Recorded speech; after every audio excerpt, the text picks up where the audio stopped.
10-ounce silver bar full stack video, 153 bars. Let's get into it.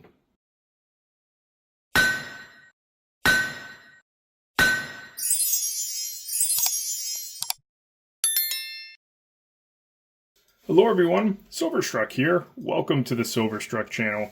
Thank you for joining me on this video. It's going to be a lot of fun. Go ahead and grab a coffee or perhaps a whiskey, relax, check out some silver eye candy. These videos are meant to inspire more than they are to show off or anything like that. If you're interested in 10-ounce silver bars, this will be a fun video to watch. I'll talk about a few special bars in the stack, but for the most part, just talk in general terms. And so let's start by talking about the general makeup of this stack. I call it a stack, but a lot of it's collectible. So 1/3 of what you see here is stacking silver and the rest are collectibles. So what constitutes stacking silver? Where's that difference? Well, there's a couple different types of generic bars that you can get. You can get a straight generic bar, something like this right here. This is the epitome of generic, just an eagle bar from Silvertown. I remember stacking a bar such as this back in the day for about $160 each. I think some of you watching might have been able to purchase those for way cheaper going further back. This one's same type of thing, but has a buffalo design instead.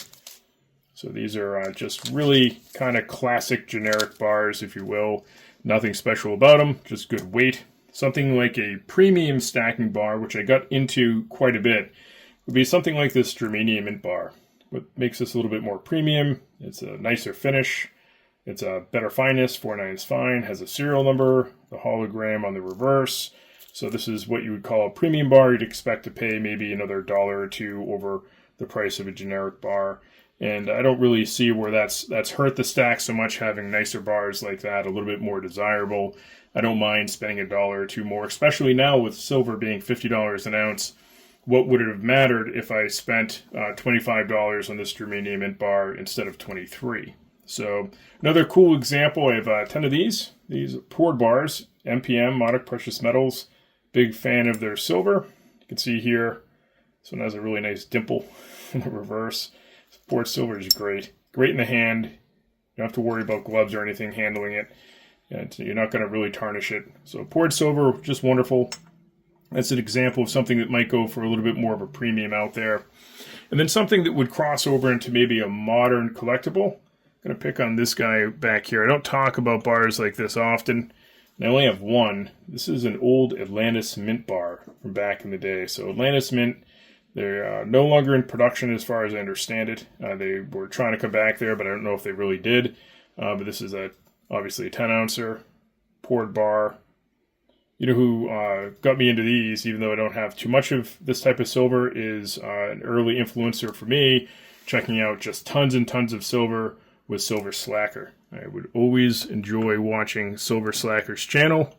And of course, I'd have a massive amount of FOMO and go out and purchase something that I saw on his channel. So a lot of us inspire each other here on YouTube, and that's all part of the fun. Englehard is one of my favorite bars to stack and collect.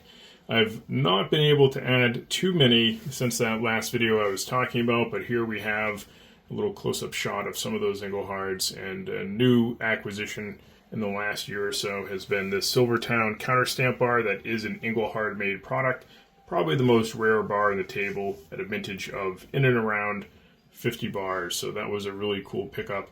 Of course, you can see in the backdrop, we have some Simmons bars, some JMs, and a couple more Englehards off to the right-hand side there. I've had a lot of fun projects building this stack, and one of those, stacking 10 of the 10-ounce Sunshine Mining silver bars. These are dated silver bars. A lot of fun. I don't have all the dates.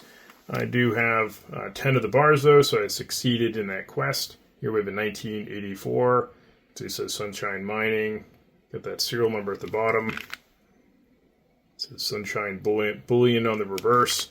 So this was a lot of fun. I put them all in capsules and then put them in a special box.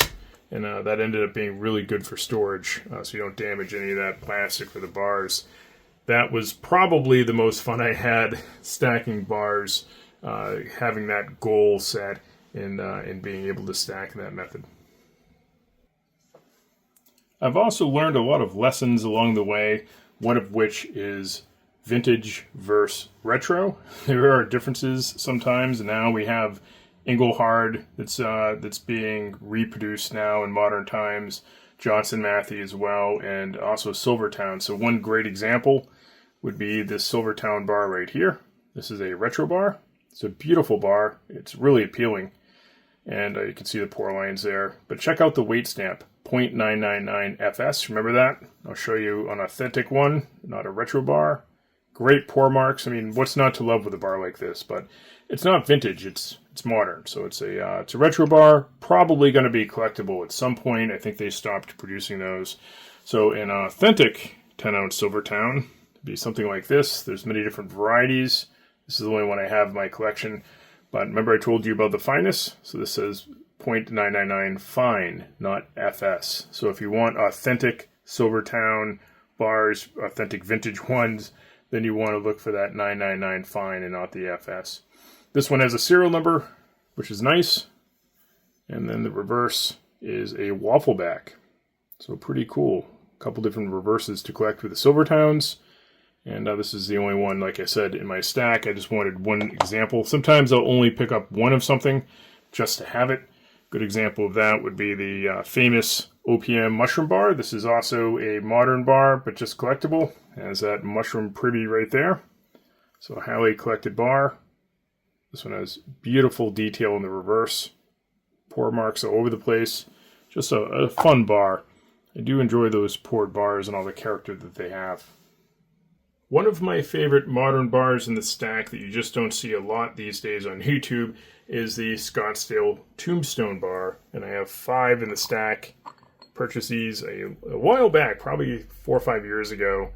And it's just one of those bars, a silver nugget, that you just don't want to get rid of here. Just a really cool bar. Wish I had stacked more of these back when silver was cheaper. Just a really neat bar. So that's a little bit different. You don't see a lot of silver like that anymore, just basically from Scottsdale Mint. And just happy to have some examples of those in the stack. They made a couple different weight classes. I know they made it in kilo, 5 ounce. Another different shape bar, but going back to vintage, would be Kit Kat bars. I have more of these in the 5 ounce weight class than the 10, but here we have a CCM. This is a California Crown Mint. And you can see right here, that's a lot number, which is actually a date. Just a plain Kit Kat. Sometimes they have counter stamp bars that are a little bit more fun to collect.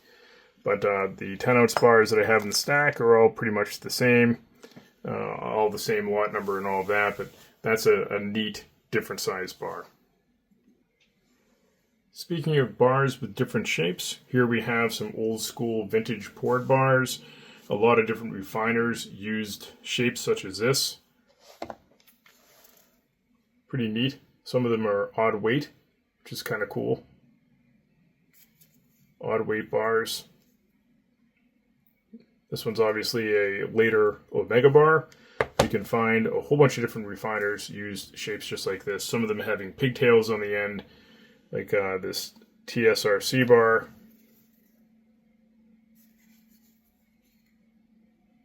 Another odd weight pour. This one a little bit better than 10 ounces instead of a little bit under. So again, classic shape often used by some of the older refiners. Here we have a couple of old school RCM bars, some Englehards, Johnson Matthey, Republic National Bank bar, but also some old school Geigers. And I have the new version for a while, but I ended up trading those in to acquire more vintage silver. But here's the discontinued version of the Geiger. Beautiful bar. Geiger just does a great job. These are super thick. Very thick. There's a serial number. Beautiful bar. So it is hard not to pick these up when I find them. I only have 3 in the stack. But someday maybe that stack will grow to 4 or 5. All right, my friends, that's going to do it for this video. Thank you so much for hanging out with me. Hopefully you enjoyed checking out a little over 1,500 ounces of silver in the form of 10-ounce silver bars. Don't forget to leave me that comment in the comment section. And as always, thank you so much for watching.